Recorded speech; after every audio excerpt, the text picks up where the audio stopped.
Hi, I'm Griffin Stark, and my book is called Immortal Girls.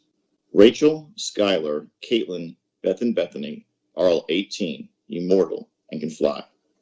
But that is where the similarities end for these 5 forever teenage girls. They were each chosen before birth and destined to become part of the Immortal Girls, put together by their immortal parents, Isabel and Alistair, to save humanity from itself when needed. Their story takes you from 1000 AD all the way to present-day New York, where the chosen 5 girls come together slowly through the centuries to form the strongest bond the Earth has ever known. Suddenly, they are faced with the biggest threat of their immortal lives. It comes in the form of a secretive scientific research company called Forever Genetics and its brilliant but unstable CEO, Christian Gruber. Using escaped prisoners that his company has set up, he is planning on building an immortal army and taking out the immortal girls once and for all. Being immortal is not forever, neither is survival.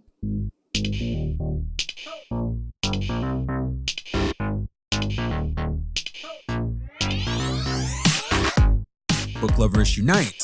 I'm Demethius Jackson, and you're listening to the Chapter 1 podcast. The greatest stories ever written all begin with Chapter 1. In each episode, our guest authors will share their first chapters with you.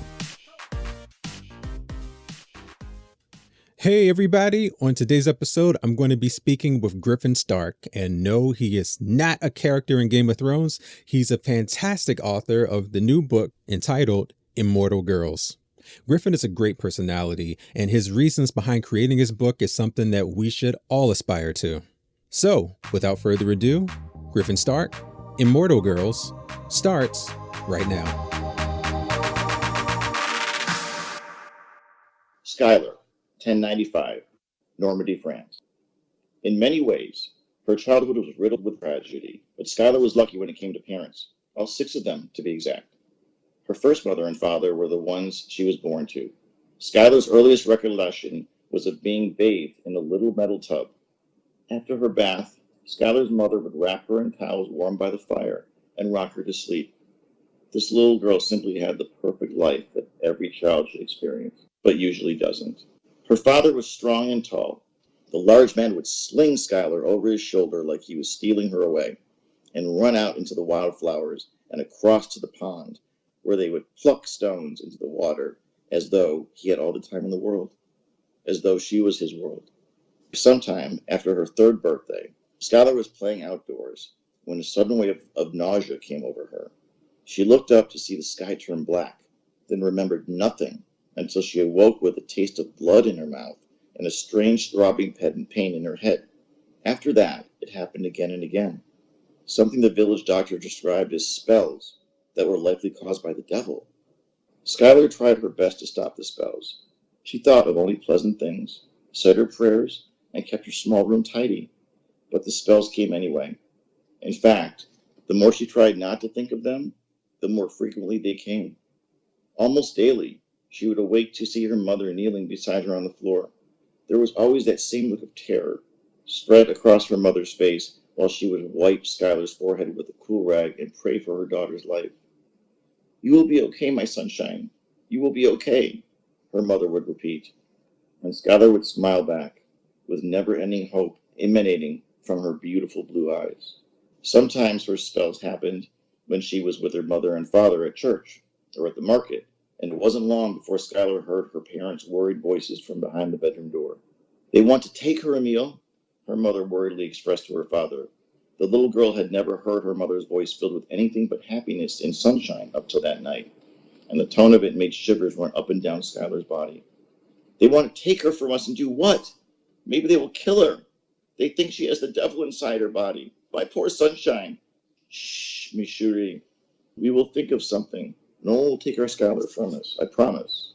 Skylar spent long hours alone, far from home, so that her parents wouldn't find her in the throes of flailing about and choking on her tongue. She returned home each evening to a mother and father who grew more and more worried and afraid with each passing day. One evening, as Skylar was returning home, she saw a nun and a priest at the door of the cottage. She hung back, trying to listen, but couldn't make out most of the conversation between her mother and the couple at the door. However, Her mother's anguished cries told the story. "No!" her mother cried out as the nun pushed her way into the cottage, with the priest trailing behind like a dog on a leash. Skylar knew that they were there to take her away from her parents, and when the pair from the church exited the front door empty-handed, they were less than pleased. "We will be back," she heard the priest shout at her mother, while shaking his fist to emphasize the point. When the coast was clear, Skylar's mother still lingered in the doorway sobbing, unable to move, from pure terror. She finally built up the courage and called out for her daughter, knowing full well that the nun and priest could still be within earshot. It took every ounce of strength and willpower for Skylar not to come running home and jump into her mother's loving arms. Instinct, more than anything, told her that returning home would bring her temporary comfort, followed by certain death at the hands of the church. Still, it wasn't so much the fear for her own safety as it was for her parents' well-being that Skylar remained hidden. Maybe I am the devil.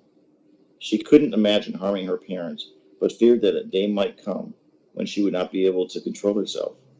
Skylar knew that what she had to do. She was faced with an impossible choice. For the sake of her parents, Skylar would run away and live in the forest until the spell stopped, once and for all. With her mother's cries echoing into her ears, Skylar ran as fast as her short legs would carry her, deep into an unknown and scary future. By the time a few weeks had passed, Skylar had wandered so far into the woods that she wasn't sure she'd be able to find her way home. Then the spells momentarily abated. Although Skylar continued to experience fewer spells each day, she kept assuring herself that they would end and she would be able to return to her parents.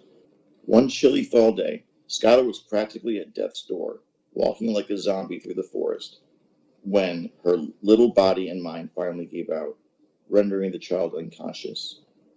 A few hours later, the little blonde girl was awakened by her sleep by a large creature sniffing at her feet. "Shoo!" she commanded, realizing that a group of wolves, 4 in all, had surrounded her while she was sleeping. When the realization sank in that she might be dinner for this pack of beasts, she brought her bloody and skinned knees to her tiny chest and wrapped her frail, cut-up arms around her legs. The 4 wolves tightened the circle around the defenseless child as she closed her eyes and prayed to be killed quickly and painlessly. "Come with us," she heard a pleasant female voice say. "You will come with us. It is decided," said another more masculine voice. Skylar's entire body became paralyzed with fear when she heard those voices, but her instincts told her that these talking wolves could be trusted and meant no harm. They slept in a shallow cave as a pack, and when the weather became cold, Skylar's new 4-legged family kept her safe. When she had spells, the entire pack would help Skylar through them and protect her from harming herself. One warm and breezy summer day, Skylar and her wolf family were at a stream drinking when a low, threatening growl came from across the floating body of water. Pa was the first to see what was making the terrifying sound, and immediately realized the danger his family was in. He telepathically communicated to everyone, "Stay very still." The only one to move was Skylar. "What are you doing?" asked Ma of her human pup. It was almost as if the little blonde girl was in a trance and being pulled towards the giant mama grizzly bear and her 3 cubs across the flowing stream that separated them. The adult bear took this as a sign of aggression toward her babies and thrust her 1,000-pound body up onto her hind legs in a threatening manner. Surprisingly, the vicious roaring that came spurring from Mama Bear did not startle Skylar or deter her one bit. She was in deep concentration while being drawn to something that no one could see or hear. When Skylar reached the other side of the stream, she was soaked from head to toe. The young girl continued her walk toward the bears, spontaneously communicating with them back and forth. The mama bear brought her muscular body back down on all fours as Skylar grew closer. But instead of attacking the little girl, she walked up slowly and rubbed her giant face against Skylar's in a loving and motherly way. This shocked the wolves as well as the bear cubs. "You have nothing to fear, little angel," said Mama Bear to Skylar telepathically. "I know. That's why I came over here. I wanted to make sure you and your cubs knew that my pack of wolves poses no danger to you," responded Skylar. While splashing her way back to her wolf family, Ma said to Pa, "She is ready to meet Alistair and Isabel." Later that night, Skylar and her wolf family were enjoying their dinner around a fire that she had made. Ma and Pa walked off into the darkness by themselves when the little blonde girl took notice and started to worry. Does anyone know where Ma and Pa wandered off to? She asked of her sibling wolves.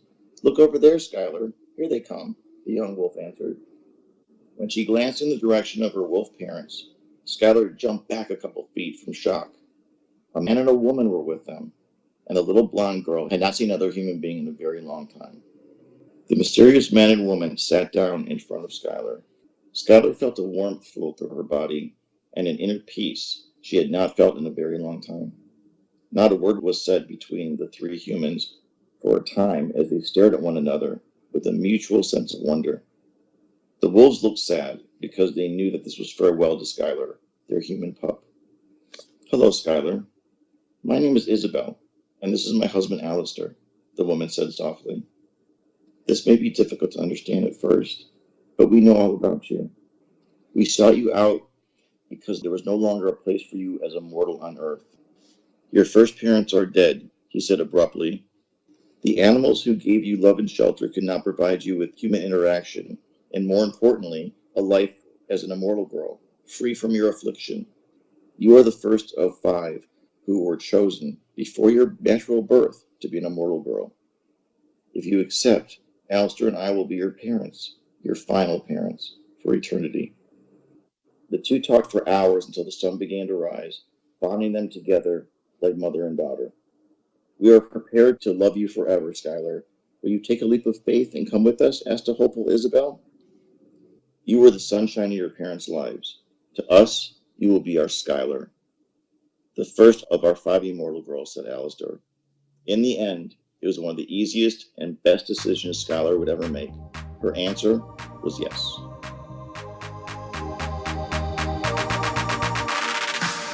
Where did the concept of the story come from? The concept came from bullying. I was bullied as a child pretty viciously.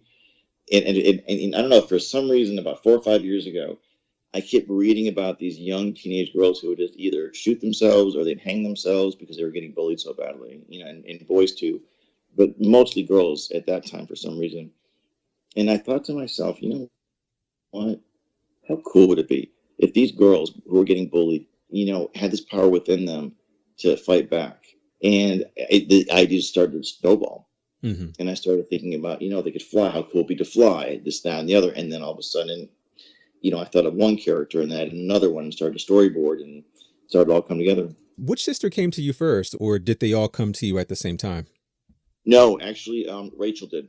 And Rachel is the one depicted on the cover in my mind. That's what she looks like. And her character came to me and I started developing her. And at first, again, she went through a lot of changes too. Mm-hmm. But, I think maybe the reason being psychologically, when I look back at it, would be because she is actually 18 years old, the only one out of all the girls who are 18 years old when she gets turned immortal. In the book, when the girls drink from the vessel of immortality, they become immortal at 18 at that point. So Skylar's 5 and she becomes 18. Beth and Bethany are 16. They're twins. They become 18. Caitlin's 15 and then she becomes 18. But Rachel's already 18. And Rachel, before immortality, is the most adult of all the girls. Is she the one that you identify with the most, or she's just the one that happenstance came to you first? Oh, that's a trick question, buddy. Nice try though. But no, I'm laughing, of course, right now. That's an awesome question. Well, yeah, there are some of my female characters in my books that I identify with. I actually feel like they're just different parts of my own personality. That's why I was asking. Well, yes, and I will absolutely tell you that a 1,000% yes, that each one of these girls reflect part of my personality. There's not just one.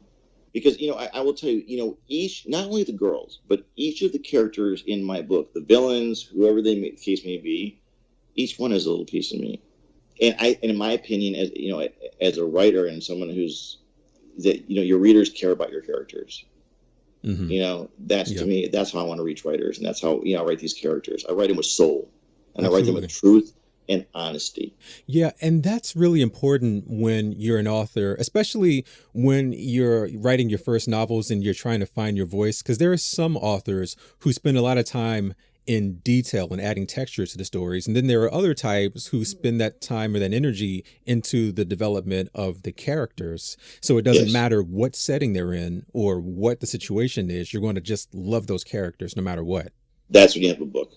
in my opinion, some of the best books ever written are with characters that you will never forget and that you actually have emotions for. It's the same thing with television. Do you know why television works? You're inviting these people into your home every week. Yeah. And you're hanging out with them. Absolutely. Right? Absolutely. Think about how you feel when a character gets killed off a TV show or your favorite TV show ends. You're sad. But you're sad because you get to know them. Yeah, absolutely. Absolutely. There's a podcast I listen to on a regular basis, Bill Burr Monday Morning Podcast. He's my favorite comedian, hands down. And I've been listening to his podcast for the last, I don't know, like 5 or 6 years. I swear to God, I know this guy inside and out, to the point where if I saw him on the street, I would just talk to him like I know him. And we've never met this guy before in my life. Yep. That's just how it is. That's how it is. Exactly. Because you're inviting them into your space. Especially with podcasts, because they're like right in your ear. Oh, yeah. Absolutely. And what's better about podcasts is they're mobile. Anyway. Yeah. I think I would have changed this is great. It's like, okay, let's have a conversation. Screw the interview. Well, getting back to the story, this takes place over the course of how many thousand years? You're looking at from 1065 AD to present day New York, so 2018. Okay. So you're looking at over 1,000 years. How were you able to research all of these different time periods? Very carefully. Believe it or not. No, I did actually. I did it twofold. Like when I first started writing the book, I didn't have any representation. I didn't have an editor. It was me. So I wrote the first draft, and then I got hooked up with an editor, and then that's when we started doing all because with the first draft of a book, of any manuscript, you might as well throw it in the garbage because it's just a springboard is all it is. Right. Because it is going to change, as you know. I mean, we all go through the torturous, long, endless nights and pain and blood, sweat, and tears. But when you're holding that shiny little book in your hand at the end, it is all worth it. To me, as I was reading it, it felt more so like a comic book, more so than a novel, because of just the quick actions and the zingers and the one-liners and the quick pace. And I think that's kind of the beauty of it as well, because each reader is going to take something out of it for themselves also, or they're going to also put themselves into it. There's no question. In fact, it's interesting you say that. Because every person that has read the book or has seen the trailer or looked at the website or wherever social media, whatever the case may be, has said the same thing. It is so visual. And I'll tell you, the reason I wrote it that way, the book is 176 pages long. And believe it or not, there are reviewers out there who have such a problem with the page length. And I have no idea why. I think they forget this is a YA novel, right? A young adult. Girls 12 to 18. That's who this book appeals to.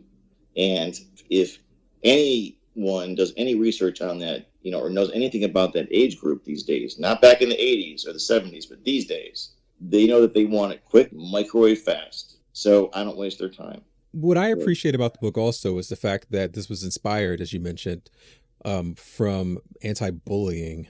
And yes. I know that outside of the book that you do a lot in regards to anti-bullying, the anti-bullying movement. Can you talk about that? Oh, absolutely. And thank you for asking. I started an anti-bullying movement, a group called the Sheepdog Movement. It's a movement dedicated to helping end bullying, period. What we do is, identify what we call sheepdogs. Now, are you familiar with the sheepdog story? No, I'm not. The sheepdog story is as old as time, and it goes like this. There are 3 types of people in the world. There are sheep, there are wolves, and there are sheepdogs. Now, the sheep are the general population. The wolves are the ones who prey on the innocent. Now, the sheepdogs, these are the rarest of the 3. And they're the most important, ironically, because what they do is they protect the sheep from the wolves, a la each one of the Immortal Girls. So my goal with it, and the most important goal, is to stop these kids from killing themselves. And I come to these kids and I tell them, I am not your teacher. I am not your parent. I am not your friend. I'm a guy who writes books, who wants to help you in any way I can. So anyway, I was bullied viciously as a kid. It's very important to me. And so what we do is, we've been sending out T-shirts to these kids who are writing into the website and telling them that they're not alone. And, I'll wrap up this little part of it by saying this. The main goal, besides saving lives, of the Sheepdog Movement is to let kids know everywhere, these teenagers, kids, whoever it is, if you're being bullied, you are not alone. There are people who have your back. a la us, the Sheepdog Movement. That is so important for people to know nowadays, because even though we live in the world of social media and connectedness more so than we ever have, it's so easy to feel isolated and alone, and to feel like no one knows what you're going through. That alienation. So that's a very important message for people to have and to understand. And if you're a child, if you're gay, lesbian, you want to dress like a girl and you're a boy, whatever it is, please do. Please do. Be who you are. Express yourself. And I totally tell them this. There is nothing wrong with it. In fact, it's kind of in this today's society, it's kind of chic. You know what I'm saying? These days, Yeah. And I joke around a little bit, but it's true. So anyway, and that's just a part of it. The other part is, if you're getting bullied by your parents. I don't limit it to school, because there's so many different social pressures out there and different things in your lives besides school. Anyway, and that's what the Sheepdog Movement's about. You know how much I charge to public speak? Nothing. Zero. I fly myself out there. I'll drive. I'll put myself in a hotel. All my expenses. I don't charge the schools a dime. And guess how many invitations I get? A ton. A ton, absolutely. And I was wondering before, like, how difficult it was for you to put yourself in the minds of these, 5 to 18-year-old girls. But, now I understand that this is something that you're passionate about. You're trying to reach that specific group of people. It was very difficult, actually, because being a man, I'm not in the mind of an 18-year-old girl. But I'll tell you how I did it, though. I interviewed over 100 teenage girls. And I sat down with them individually, at their parents' house, in their kitchen, at their kitchen table, whatever. Parents would be in the next room. And I'd say to them, tell me about your life. What's your daily life like? What's high school like? What do you do on the weekends? What's important to you? What's not important to you? What makes you happy? What makes you cry? I mean, and just the stuff. I would take copious notes. Each time I would sit down with a girl, I'd take at least 20 pages of notes. Because they would just spill. They would just talk and talk and talk, and it was beautiful. And they just told me, and I wrote everything down. And that's how I got inside their heads. Okay, cool. Is there anything else that you wanted to discuss or that I missed? Boy, no. This has been fun. Yeah, definitely. Cool. Well, man, I thank you for joining us today. And of course, my last question is always, where can readers learn more about you and your books online? Sure. If you want to look at the book online, you can go to Amazon, and it's on Amazon and Kindle. And then you can also look at my website, which is GriffinStark5.com.